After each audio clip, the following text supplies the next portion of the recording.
এই দেখো মেশিনে সকাল সকাল সব কেচে ফেললাম, কারণ ওয়েদার কী অবস্থা দেখেছো। এখন এগুলো ছাদে দিয়ে আসি, যতটা শুকানো যায় বৃষ্টি না আসা পর্যন্ত। আকাশ মেঘলা মেঘলা আকাশ, সব মেঘলা দিয়ে গেলাম ছাদে। সব পিলো কভারগুলো আছে।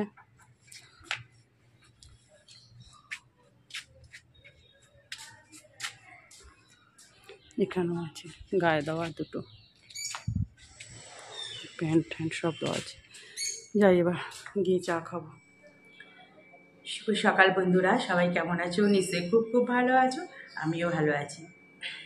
কারণ এখন তো বেশ একটু ওয়েদারটা একটু ভালো হয়েছে, ওই জন্য আরও বেশি ভালো আছি।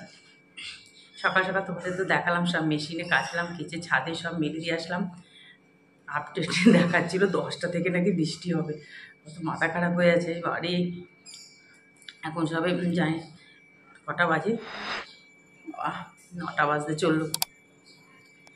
1 ঘন্টা মধ্যে তবে হালকা ড্রায়ার করে দিয়েছি, বেশি না, ড্রায়ার করলে কুচকে যায় বেডশিটগুলো, ওই জন্য আমি হালকা ড্রায়ার করে ছাদে দিয়ে আসা হয়েছে। দেখা যাক কতটা পর্যন্ত হয়। কালকেরগুলো তো সব শুকিয়ে গেছে, কালকেরগুলো বারান্দায় খুব হাওয়া দিচ্ছিল তো বারান্দা শুকিয়েছে কিছু, আর কিছু ঘরে যখন রাত্রিবেলা ঘুমিয়েছে একটা লম্বা ফলস দড়িয়েছে, ওটা টাঙিয়ে যেগুলো যেগুলো দরকার ছিল দিয়ে সব শুকিয়ে গেছে। আজকে অনেক কাজ আছে গো, মানে সবচেয়ে বড় কাজ কী জানো, বাজারে মাছ সকালবেলা বলছে সব মাছ আলে আসতে, এবার তোমাদের দাদাভাই দেরি হয়ে যাবে, কারণ আমি যে বাবারই ওই জন্য বলছে মাছ কুটে আনিনি, নিয়ে চলে এসছে। তবে পমফ্রেট মাছ কুটতে খুব একটা ঝামেলা হয় না, তাও তো কুটতে হবে এক্ষুনি, যদি ডাস্টবিনের লোক চলে আসে। মানে আজকে বেশি খাটনি হচ্ছে আজকেই। যে এখন একটু চা নিয়ে বসলাম, সকাল সকাল ঘর যা দেওয়ার সঙ্গে একটু পাখাটাকে ঝাড়ু দিয়ে, যে ওই ফুল দিয়ে প্লাস্টিকের যে লাইনের ঝাড়ু, ওটা দিয়ে একটু যতটা পারলাম একটু এদিক ওদিক দেবে, পাখা চলে না একটু এদিক ওদিক ঝুলটুল হয়, যতটা পারি আমি মানে হয় না খুব একটা, তবুও আমি সঙ্গে সঙ্গে করে দিই। তারপরে পাখাগুলোতে, আর আমি না পাখা এরকমভাবে পরিষ্কার করতে গেলে না আমার ভীষণ মাথায় লেগে যায়। তাহলে দাদাভাই বলে যে তুমি আমি যখন বাড়ি থাকি তখন বলো না কেন, কিন্তু আমার তখন একদম মনে থাকে না, জানো তো। মানে কাজ করতে হঠাৎ দেখলাম একটু, আর পাখাতে একটু নোংরা হলে আমার বিরক্তি লাগে, আর হাওয়াও কমে যায়। টুকটাক টুকটাক অনেকেই কাজ হয়ে গেছে সকাল থেকে। এখন চা খেয়ে তারপরে মাছটা সোজা করতে যাবো, কুটে ধুয়ে টুয়ে রেখে তরকারি যা রান্না করবো কুটে নেবো, কারণ যেমন মাথায় শ্যাম্পু ট্যাম্পু বাথরুমটার উপর অনেক কাজ আছে। তাহলে তোমরা সঙ্গে থাকো, দেখতে থাকো।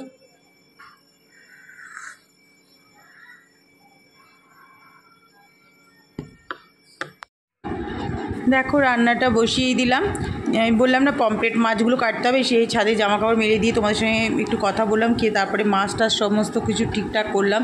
দেখার পমফ্রেট মাছ কাটতে কোনো ঝামেলা হয় না, কারণ কাটাও থাকে না পাশে আর আঁশও থাকে না, আর মাছগুলো খুব ভালো ছিল, ফ্রেশ মাছ, এই জন্য খুব ভাজতেও আমার সুবিধা হয়েছে। দেখো ওদিকে মাছ ভাজা হচ্ছে, এদিকে আর একটা ছোটো কড়াতে বসিয়ে দিলাম, কারণ ছোটো কড়াটা তো সকালবেলা রান্না করতে হয়েছে, তখন দাদাভাই খেয়ে বেরিয়ে গেছে। আর কড়াতে দেখো একটু দিলাম পেঁয়াজ কাঁচা লঙ্কা দিলাম, আর এবার দেবো হচ্ছে একটু নুন আর হলুদ। এদিকে মাছগুলো দেখে নিচ্ছি কেমন হয়েছে ভাজা, এক পিঠ উল্টে দিয়েছি, এই যে নুন হলুদ দিয়ে দিয়েছি আর 2-1টা চিনির দানা। করবো কি বলো তো, চিচিঙ্গা ভাজা, চিচিঙ্গার মধ্যে একটু আলু দিয়ে দিয়েছি, একদম কচি চিচিঙ্গাটা, আলু দিয়ে দিয়েছি লম্বা লম্বা করে আলু ভাজার মতো কেটে, আর পেঁয়াজ তো দিয়েছি। এবার 3টে ভালো করে একসঙ্গে নাড়াচাড়া করে গ্যাসটা সিম করে ঢাকা দিয়ে দেবো, চিচিঙ্গা থেকে একটু জল বেরিয়ে যাবে, ওতে একটু মজে যাবে। তারপর দেখো যে একটু মাছের ডিম ছিল, মাছের ডিমটা দিয়ে দিচ্ছি, ডিমটা এর মধ্যে ভেজে দেবো। ভীষণ ভালো হয়েছিল জানো তো খেতে, তোমরা মানে যারা চিচিঙ্গা খায় না তাদেরকে এরকমভাবে চিচিঙ্গা ভাজা করে দিও, একদম গ্যারান্টি দিচ্ছি যে তারাও খাবে। আমার মানে হাজব্যান্ড তো খাই না চিচিঙ্গা, কোনো দিনও মুখে দেয় না, বুঝতেই পারেনি। লাস্টে আমি বললাম চিচিঙ্গা ভাজাটা ভালো হয়েছে না, বলছে কোথায় চিচিঙ্গা ভাজা তো খাইনি। আমি বললাম ও আচ্ছা, মাছের গন্ধে বুঝতে পারিনি মাছের ডিম ছিল। তারপরে দেখো এদিকে মাছগুলো ভাজলাম, মানে ভেজে নিলাম, একটু বেশি সময় লাগলো মাছটা ভাজতে, কারণ 3বারে ভাজতে হলো। এই মাছ তো ধরছে না বলে কড়াতে, নাহলে আমাকে অনেক তেল দিতে হবে যদি একবারে ধরাতে যাই সব। তারপরে কড়াতে কালো জিরে ফোড়ন দিয়েছিলাম আর পেঁয়াজ দিয়ে দিয়েছিলাম। এদিকে দেখো এই দেখো মাছের ডিমগুলো দেখো ভাজা ভাজা হয়ে আসছে, আবার একটু গ্যাসটা বাড়িয়ে দিলাম, দিয়ে একটু ভেজে ভেজে নিচ্ছি, নাড়াচাড়া করে নিচ্ছি। এবার এদিকে আমার মাছটা ঠিক করতে হবে। এদিকে দেখো পেঁয়াজও ভাজা হয়ে গেছে, পেঁয়াজ ভাজা হয়ে গেছে। এবার আলু, দুটো বড় বড় সাইজের আলু পাতলা পাতলা করে কেটে দিলাম। এই পমফ্রেট মাছ তো সর্ষে পোস্ত দিয়ে করি, কিন্তু সব সময় তার সর্ষে পোস্তটা খাওয়া ঠিক নয়। আর শুধু পেঁয়াজ দিয়েও ঝাল করে একটু আলু দিয়ে পেঁয়াজ দিয়ে একটু গামাকামো হতো, গ্রেভি গ্রেভি রাখবো। দেখো এবার মশলাটা দিয়ে দিলাম, এই আদা, অল্প একটু আদা বাটা, নুন, হলুদ, কাঁচা লঙ্কা ঝালের জন্য, টমেটো আর একটু সামান্য রেড চিলি পাউডার। দেখো এবার খুব সুন্দর করে একটু কষিয়ে নেবো এটা নিয়ে। তারপরে যেরকম রান্না করি মাছের ঝোল সেরকমই করব, একটু শুকনো, মানে খুব বেশি ঝোল হবে না। এই যে দেখো অল্প জল দিয়ে দিলাম, বাস যতটা আলুটা সেদ্ধ হতে লাগবে। বাস এবার ভাজা মাছগুলো দিয়ে দিলাম। আর মাছ জানো তো আমি একটা জিনিস দেখেছি, ফ্রেশ হলে না ভাজতেও সুবিধা হয়, কড়াতে লেগে টেগে যায় না, এই জন্য খুব ভাজতেও সুবিধা হয়েছিল। যাকে এবার এটা ফুটতে থাকবে। ততক্ষণে দেখো আমি সমস্ত বাসনগুলো সিঙ্কে, মানে আর টিফিন তো মানে খেয়ে নিয়েছি, এই চিড়ে, আজকেও চিড়ে, আম, দই টিফিন খেয়েছি, ভীষণ ভালো লেগেছে আমার এই টিফিনটা খেতে। আর আমগুলো ভীষণ মিষ্টি, তোমাদের বলছিলাম মেয়েও আজকে আমার সাথে খেয়েছে তাই। তারপরে দেখো এই যে বাসনগুলো জমে গেছে, একটা একটা করে মেজে নিচ্ছি। আর মাজা তো ধরো ভিম লিকুইড দিয়ে মাজি আমি, আর ওই স্পঞ্জ লাগানো যে স্কচ ব্রাইট, ওটা যাতে হাতে না লাগে সেটা দিয়ে করি। কী বলো তো, এরকম অল্প অল্প করে নিলে না আমার সুবিধার দিকে রান্নাটাও হচ্ছে, আমি এইভাবেই কাজ করি, এই জন্য কোনো অসুবিধা হয় না। আর যখন আমার হেল্পিং হ্যান্ড ছিল তখন তো করোনার পর থেকে তো আর রাখা হয়নি। আর তো তারপরে কি বলো তো, এখানে না ভীষণ সমস্যা গো হেল্পিং হ্যান্ডের, এত দেরি করে আসে, তোমাকে কি বলবো। আগে তো আমাদের একদিন 1:30, আমি বলেছি আর তোমাকে আসতে হবে না।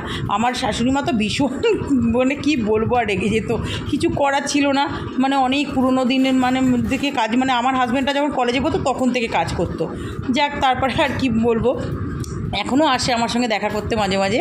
তারপরে দেখো এই যে দেখেও নিলাম, আর এদিকে রান্নাটাও করছি, ওদিকে বাসনগুলো এক একটা করে ধুয়ে নিচ্ছি। এদিকে দেখো চিচিঙ্গা ভাজাটা নাড়াচাড়া দিয়ে দিলাম, হয়ে গেছে আমার। তোমরা বলো কীরকম হয়েছে। দেখো ফাইনাল লুক, এটা বাটিতে করে রেখে দিচ্ছি, টিফিন বক্সে করে। খেতে কিন্তু ভীষণ ভালো হয়েছিল। আর মাছের ডিম থাকে তো ওই জন্য, কাঁকরোল ভাজাও এরকম করে করলে খুব ভালো লাগে। এদিকে দেখো মাছটাও হয়ে এসছে, বললাম না একটু গ্রেভি মতো রাখবো, এই যে এরকম গ্রেভি। আর একটু পরে ফুটিয়ে নামিয়ে নিয়েছিলাম, আর একটু টেনে গেছিলো, দেখে নিচ্ছি মাছগুলো, ওই যে একটা লেজার সঙ্গে জুড়ে গেছে লেজাটা। বাস হয়ে গেল আমার রান্না, এদিকে ভাতও হয়ে গেল। দেখো রান্নাবান্নাগুলো সারলাম, সেরে গ্যাস ট্যাস মোছা হলো। তারপরে এদিকে দেখো বেসিন টেসিন পরিষ্কার হয়ে গেছে, এদিকে বাসন টাসনগুলো সব শুকিয়ে গেছে। আর মনে হচ্ছে না এক্ষুনি বৃষ্টি আসবে, ছাদে তো সব রয়েছে, ছাদে ছুটতে হবে আমাকে। দেখো পুজো দেওয়া হয়ে গেল, মানে ফুল তুলে আনা হয়েছে, তোমাদের দাদাভাই তুলে রেখে গেছে। আর তারপরেও গাছে কত এখনো ফুল দেখলাম, বেশ ভালো লাগছে পুজো দিয়ে। এই দেখো আমরা দুপুরবেলা খেতে বসে গেলাম, মেঘলা মেঘলা ওয়েদার, বেশ ভালো ওয়েদার, খুব সুন্দর ওয়েদার হয়ে গেছে এখন, সব শুকিয়ে গেছে সবথেকে বড়ো কথা। আর কিছু লাস্টে যেগুলো কাঁচা হলো সেগুলো ছাদে দিয়ে আসা হয়েছে, নিয়ে চলে আসবো। খেয়ে দিয়ে নিয়ে আগে এই যে চিচিঙ্গা, আলু, পেঁয়াজ, মাছের ডিম দিয়ে ভেজেছি, দারুণ খেতে লাগে এটা। আর আমরা ডালটা কালকে ছিল সেটা নিয়ে নিয়েছি, আর পমফ্রেট মাছের ঝাল। তাহলে এখন খাওয়া দাওয়া করে নিই। দেখো বললাম না সন্ধ্যের জন্য একটু টিফিন করছি, এই যে সুজির হালুয়া করছি, ঘিটি দিয়ে অল্প একটু ঘি ছিল, আর একটু সাদা তেল মিশিয়ে ভেজে নিচ্ছি। একটু লালচে করে ভেজে নিলে না মানে ভীষণ ভালো হয় সুজির হালুয়াটা। আর মেয়ে তো এটা খুব মানে এরকম ভেজে করে দিলে ভালো, সাদা না ভেজে করলে ওটা খাবে না, জানো তো, সাদা থাকলে কেউই খাবে না, ওর বাবাও খাবে না। তাহলে এই যে দেখো একদম শুকনো করেছি, সঙ্গে একটু কিশমিশ দিয়ে দিয়েছি, মেয়ে কিশমিশগুলো বেছে দিয়ে দেবে। এই একটা আমার অদ্ভুত, কিশমিশ খায় না। তারপরে দেখো এই যে বাটিতে মেয়ের জন্য বাড়লাম, এখনও তো খুব গরম, ধোয়া উঠছে, ওকে দিয়ে দেবো, আমি পরে একটু খাবো। এই যে দেখো এই যে আর একজন কম্পিউটারে এখন কি দেখছি, সিরিজ দেখছে, পরীক্ষা যেতে হয়ে গেছে। আর টিফিন দিয়ে দিলাম ওই জন্য। ভালো হয়েছে। আমি এখন একটু ছাদে হাওয়া খেতে যাব। এই দেখো বন্ধুরা, এই যে তোমাদের দাদাভাই অফিস থেকে ফিরলো, এগুলো সব প্যাকেটই করা ছিল, আজকে আমাকে একদম খাটতে হয়নি, 2-1 দিন। তবে বাজারগুলো প্যাকেট করেই নিয়ে আসা হয়, আর আমাদের এই লোকাল বাজারে কিন্তু এত প্যাকেট করে দেয় না। আর এই যে আমটা আমি ধুলাম, এখন বসে ধুয়ে কাপড় দিয়ে মুছে এবং ফ্রিজে ঢুকিয়ে দেবো। দেখো আমগুলো কিন্তু দারুণ, আমি বললাম এগুলো কি বোম্বে আম, খুব বড়। আমি আম আনতে বারণ করি, এত টাকার, এবারে এত আমের দাম কী জানি বাবা। ও কিন্তু অত খায়ও না, ওই যে আমি টিফিন খাই তো সকালবেলায়, যে চিড়ে টিড়ে দিই, ওই জন্য আরও নিয়ে আসে। তারপর 2 রকম পাঁপড়, এখানে কি বেগুন আছে, ছোটো ছোটো বেগুন এই মাছে টাছে দেওয়ার জন্য, ঝিঙে, ঢ্যাঁড়স, করলা, পটল। বলছে খুব সবজির নাকি দাম এখন, খেতে তো হবে। আর এখানে মিষ্টি আছে, এগুলো সব ঢোকাই এখন। আমরা ভাবছি যে এখন এখানে বসেছি, সত্যি তাই। এই সময়টা সন্ধেবেলায় বসি, আজকে তো সন্ধেবেলায় বসতে পারিনি, কারণ আজকে চা খেতে খেতে ফোনে কথা বলছিলাম। তারপর এই পাশে বাড়ি দাদা বাবা কথা বলছিল, ব্যাস তখন সময়টা পার হয়ে গেছে। তারপর তো মেয়ের জন্য টিফিন করলাম, তোমাদের দেখালাম। এখন তো খাওয়া দাওয়ার পর্ব, সমস্ত পর্ব শেষ হয়ে গেছে। এত চুলটাও বসে বসে বাঁধলাম এতক্ষণ, চুল টুল বাঁধা হয়ে গেছে। এই আজকে শ্যাম্পু করেছি তো, মানে শ্যাম্পু করলে প্রথম 2 দিন বেশ ভালো লাগে, চুলটা স্মুথ থাকে, খুব ভালো লাগে। তারপরে আবার এই জল পড়ে, আর জলে তো প্রচণ্ড এখন আয়রন থাকে। তাও আমাদের এদিককার জলে একটু কম থাকে, অন্য হাওড়া ঠাড়া ওদিকে তো আরও বেশি থাকে জলে আয়রন। মানে আমি দেখি, আর আমি তো চুল পুরো ভিজিয়ে স্নান করি, মাথা পুরো না ভিজিয়ে চালু করতে ঠিক ভালো লাগে না। আর ওই জন্যই আরও বেশি একটু চিটে চিটে হয়ে যায়, মানে 2 দিনের পর, কালকে পর্যন্ত ঠিক থাকবে, তারপরেই আবার চিটে চিটে হয়ে যায়। এই জন্য শ্যাম্পুটা একটু বেশি করতে হয়।